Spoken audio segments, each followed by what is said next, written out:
triumph over me. Oh, my God can do anything more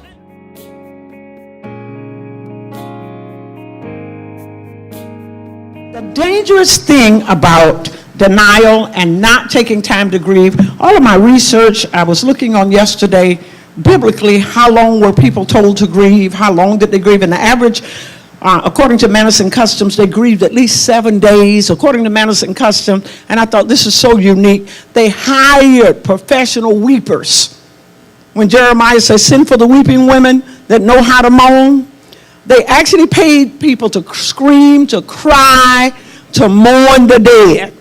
And according to research, failure to grieve will lead you into all kinds of addictions. I was just talking to a pastor this weekend, again, in Jacksonville, and his son is strung out. He said, I've never seen him so bad. In fact, we were having dinner, and over dinner, the Lord spoke to me and said, this man's worried. And I thought, okay, in my mind, who isn't worried? I got up to go to the restroom, and I came back again, and he said, this pastor's worried. So as I was checking out, I said, Lord, okay, if that pastor is standing outside when I finish checking out, then I'll know that you want me to give him this word. I went out, and he was standing outside, and I said, sir, I have a word for you. The Lord says you're worried. You're worried about that son. You're afraid you're going to have to bury your son. He fell over on my shoulder, and then he said, oh, I'm so sorry. I said, it's okay. He said, I just couldn't help myself. I'm fighting tears because I was telling the Lord the other day, I'm afraid I'm going to have to bury him because he's so addicted to drugs. And I don't want to have to bury my son. I proceeded to tell him the reason your son cannot shake the addiction is because he's never grieved the loss of his mother. Because he didn't grieve the loss of his mother, he's hitting the drugs even harder. And you can't seem to penetrate.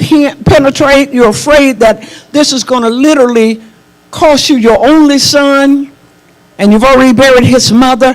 So failure to grieve is just as dangerous as if you grieve too long and too hard. But it's very important to grieve. He said, I've tried to get my son to grieve. What do? I said, you can't preach to a person.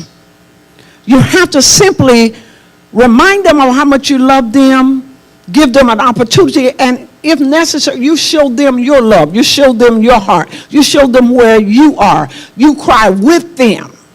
If you've been watching Let the Prophet Speak, you notice that we've done a number of series on grief. I've interviewed a number of men abroad in Europe. I've interviewed some men, yet to interview some in the States, but pastors that grieve, musicians that are grieving, how men handle grief. It is important that you grieve. This son felt like he was just too macho, and he didn't need to cry at his mother's funeral, and he didn't need to cry with his father. Well, the father needed to cry, and it's more than just crying. It's accepting the loss. It's feeling it and allowing God to heal it. It's allowing yourself to feel the pain and work through the pain, doing the grief work. Therapists call it grief work. Now, I'm a living witness. It's work. Anybody can testify with me? You can't call it grief pleasure. You have to call it work. It either works on you or you work it out. And I think right now it's going both ways with me. Working on me and me working it out.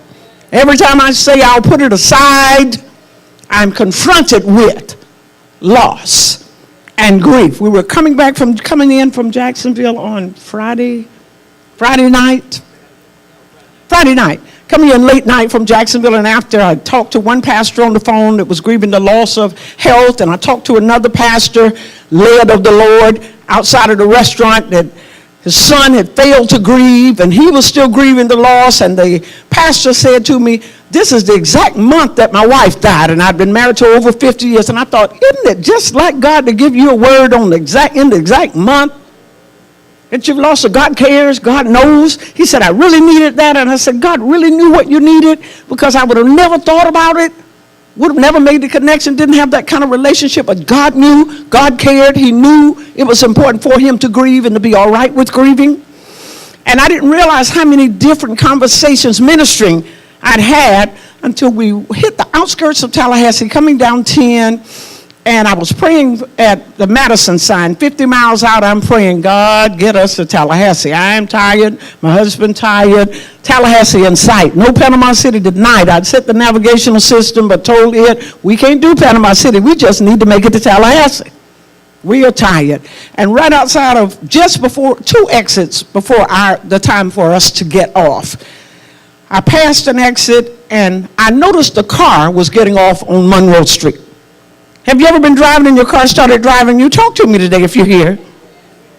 My car started driving me. I was about to get off on Monroe Street, and my husband said, where are you going?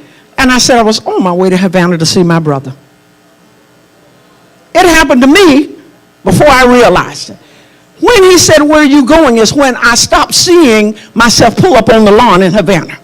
I was on the highway driving, went into a trance, and was actually heading to Havana. And if he hadn't said, where are you going, I would have been in Havana on that lawn.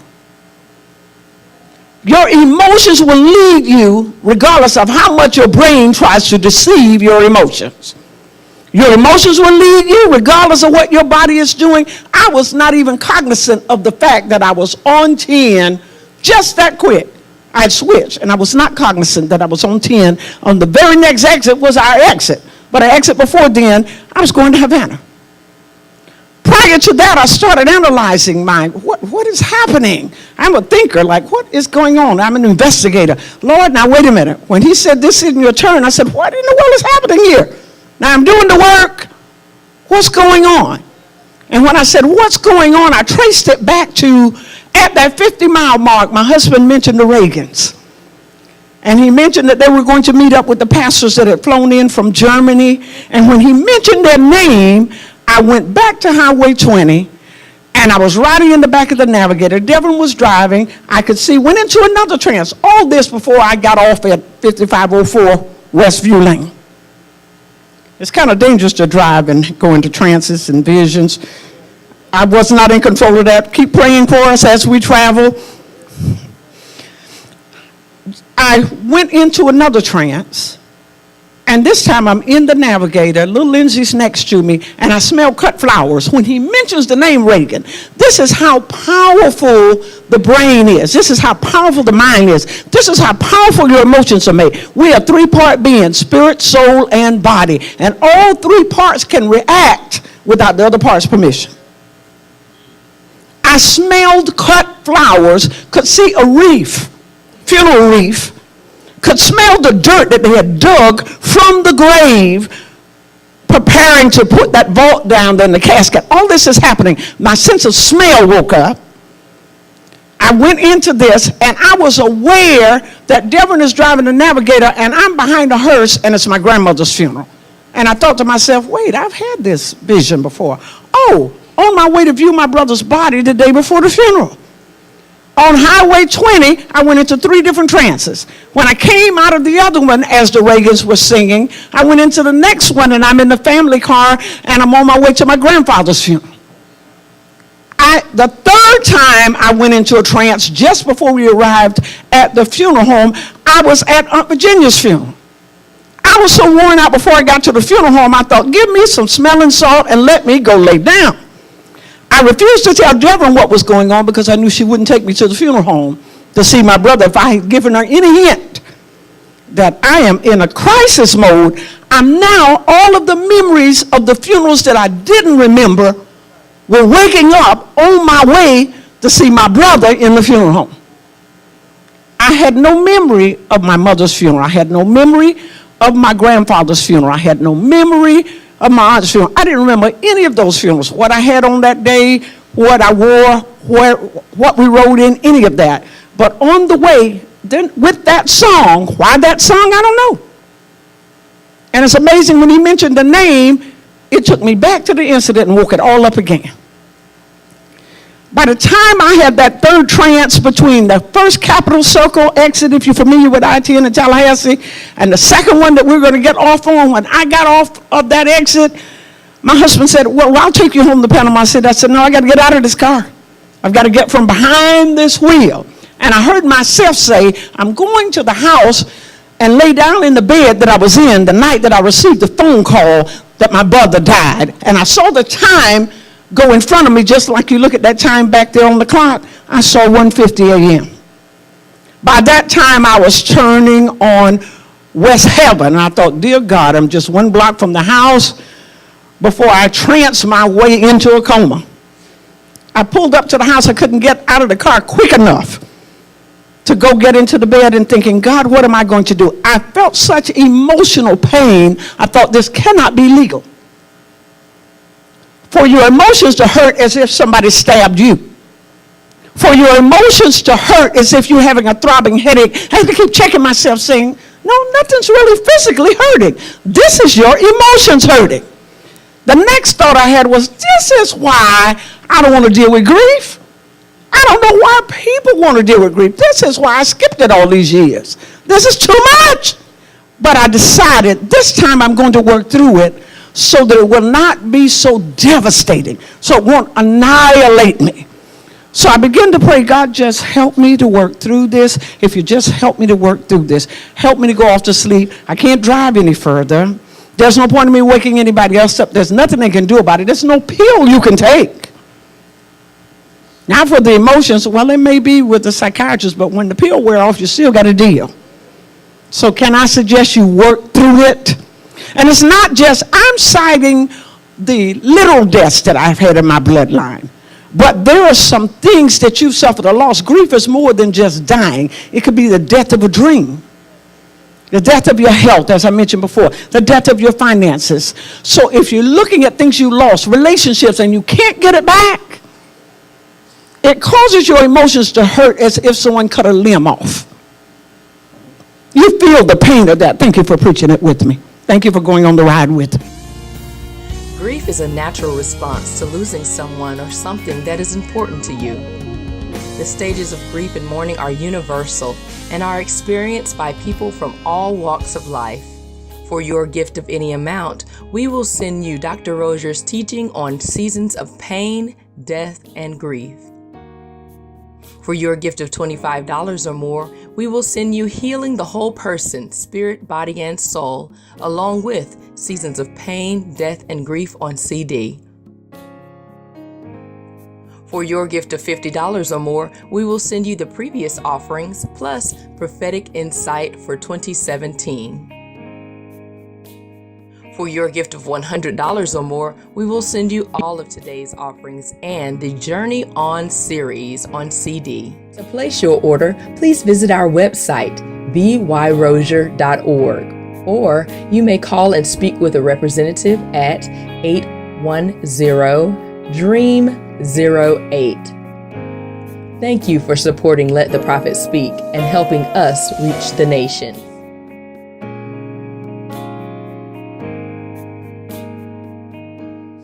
With Kathy, and thanks to Fellowship Church of Praise, Volusia County, I'm getting free grief counseling. She just finished a marvelous seminar here, and it really fed my spirit. It gave me a checklist to help me know if I'm on point, what I should look out for, what I shouldn't, what's okay, what's not okay, and she mentioned something about triggers. And when she mentioned triggers, and watch for those triggers, that they could just show up and catch you without warning. I had that experience about 2 weeks ago, getting off of I-10, leaving Jacksonville, and this trigger, the sign that said Monroe Street, took me to Havana. And before I realized that I was heading to Havana, I was actually sitting in the yard about to go in the house and talk to my brother, who passed on February 20th at 1:50 a.m. Oh my goodness. Yeah. 150. So we were just standing here chatting, and I thought it would be wonderful that if you just said something for a few minutes to my viewers about the importance of grief and triggers.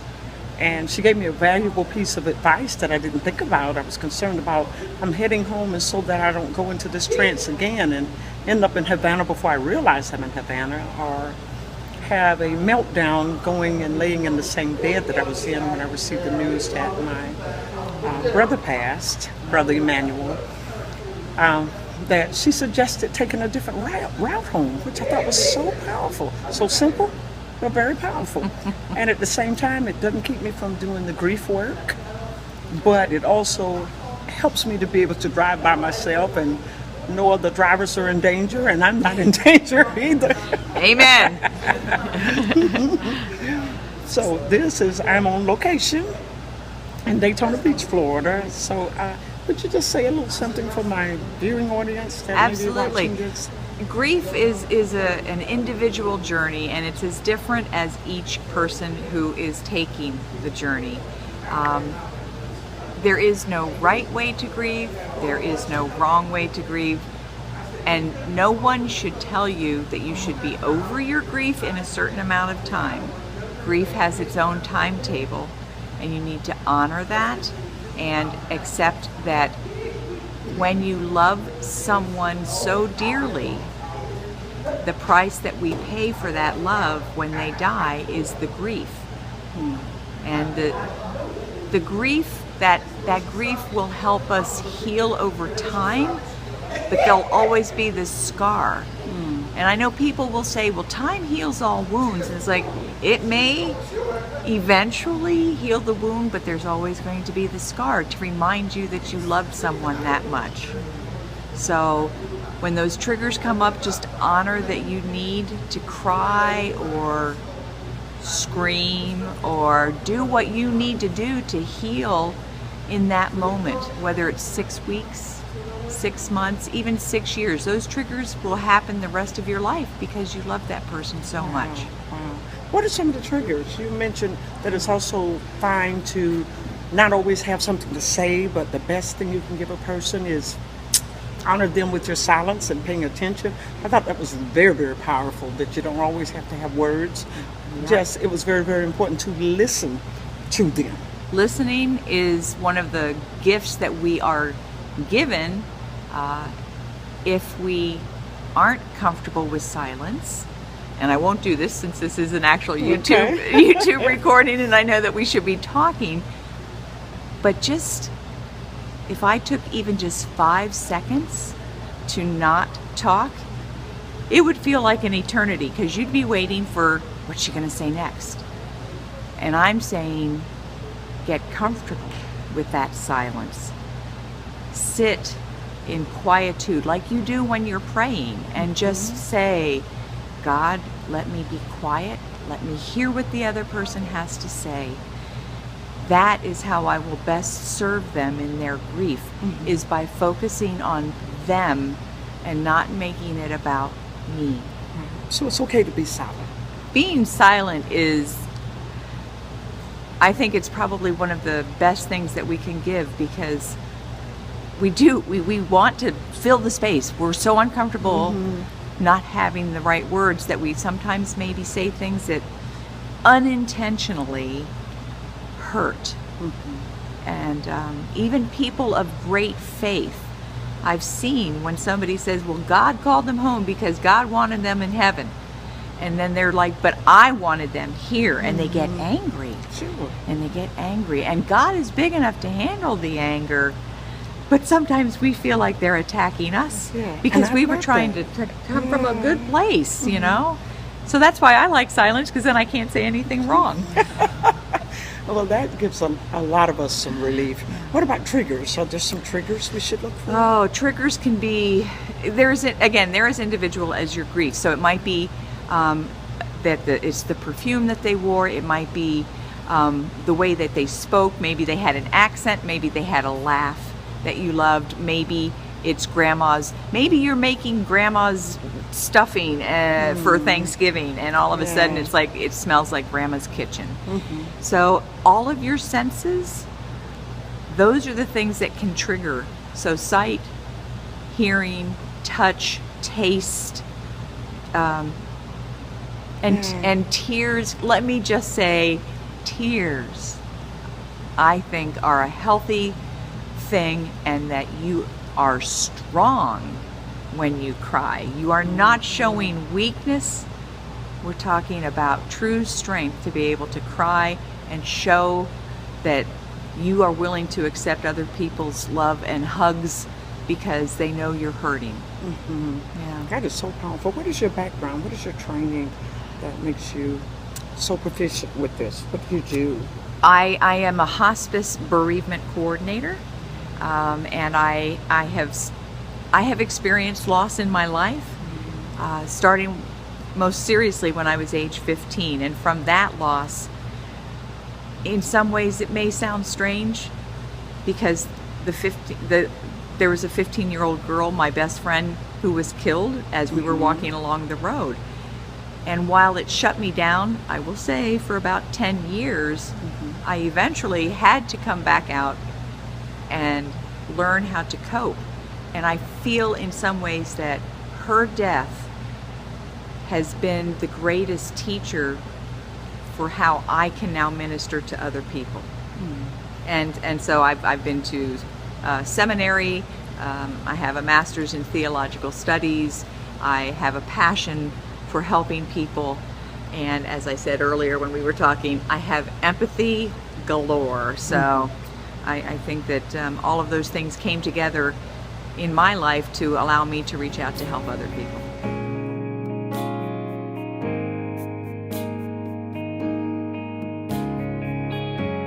In 2 Samuel, the 13th chapter, just to kind of lead you into it, 2 Samuel, the 13th chapter, Tamar is raped by her brother, so she grieves the loss of her virginity. If you start the 2 Samuel, the 13th chapter, you see where Tamar is raped. This is David's daughter. She's grieving the loss of her virginity. Not just grieving the loss of her virginity, but she's also grieving the loss of trust. Don't imagine your own brother raping you. So there's a level of distrust that happens, that you have to grieve the loss of innocence and grieve the loss of trust. Now I can't trust any family member, because my own brother I was preparing food for didn't see it coming, because I didn't have a history of being promiscuous, so I had no idea what was up. And now I'm raped. So I've got to grieve the loss of not being able to get married. She went home to her daddy's house to never marry, because Amnon refused to marry her. He could have asked for her hand in marriage, but lust made him decide to rape her. So it was a loss of her future. Say grief. A loss of a future, a king's daughter, a wedding. Absalom, her brother, puts a contract out on Amnon. He gets King David's men to kill his brother. So now we're dealing with, in 2 Samuel 15 chapter, 28 to the 29th verse, Absalom puts a contract out on Amnon and uses his own daddy's people to kill him, his brother. Family members killing each other. So you have the grief of one brother's grieving over what happened to his sister. The other brother, there's grief because I put a contract out on my brother and I had my brother killed. Believe it or not, it still throws you into grief. There was a young man that went to high school with my sister Jeanette. He was high on drugs, got in a fight with his brother, killed his brother, woke up in prison and wondered why he was in jail, and they had to announce to him that you had killed your brother. When he got out of prison, to this day, he's no good because he can't live with the fact that I killed my own brother. Absalom put a contract out and had Amnon killed. 2 Samuel, the 15th chapter, 30th through the 36th verse, we see where David grieves over the death of his son Amnon. Now the daddy's grieving, but he's grieving more than once. The Bible gives him legal rights to grieve. This is the same David that's got to grieve over the baby that dies when Bathsheba gets pregnant. He takes another man's wife. She conceives a child. The child dies. David is fasting and praying. He's grieving over it. And according to manners and customs, after you grieve 7 days, then they wash themselves. They come out of the ashes and they change their garment and they eat to get the person to eat. David is grieving over the loss of a baby. David is grieving over the rape of a daughter. David is grieving over the death of a son. That's a lot of grief for one man. So he's wearing this grief, leading it out. Here is a king, but has not been deprived of the treacherous terrorist I call grief. Of course, David grieved over his sin because here's David takes another man's wife, and Nathan comes to him, and Nathan tells him that man took that other man's only sheep. David said that man is worthy of death, and Nathan said, you're the man. And David was broken up over it, so the law demanded that David die, but because David confessed his sin, God didn't allow David to die, but he took the child. Even when you know God's hand in it, doesn't make grief any easier. Yeah, thank you, somebody with me. It doesn't make it any easier when you know it's God. And you know it's the timing of the Lord. You still have to work through it. ChristianPost.com. Church devastated. I read this in an article dated December 6, 2013. Church devastated over suicide of a pastor, Ed Montgomery, who shot himself while grieving wife's death. I'm saying this because pastors aren't exempt from grief. If we're not careful, we will allow people to sentence us to being non-emotional, not having feelings, not being a human being, which ties us into this humanity series that I did a couple of years ago. We're human beings, according to the Bible. King David is a good example. Because you're a pastor does not mean you don't feel. And they should not be overlooked. They definitely should be prayed for. This is a prime example. This pastor is devastated. Pastor grieving dead wife reportedly shoots himself in front of a pleading son. Now, can you imagine how bad that grief has to be, that in front of his child, begging him not to do it, he kills himself? Say, that's grief. Grief is terrifying. It's horrendous. It is one of the most devastating things you ever want to go through. I need to say I'm sick of grief. I want this to be over with. When does it end? And it's different for every person. You have to ride it out. That unraveled me heading to Westview, just seemingly out of nowhere. I'm so consumed by it till now I feel like I can't breathe. I started thinking, I need oxygen. Then I had to tell myself, you're holding your breath. Have you held your own breath and didn't know it? I was literally couldn't breathe and realized, oh my God, I'm holding my breath. Because the pain was so horrendous, I started holding my breath.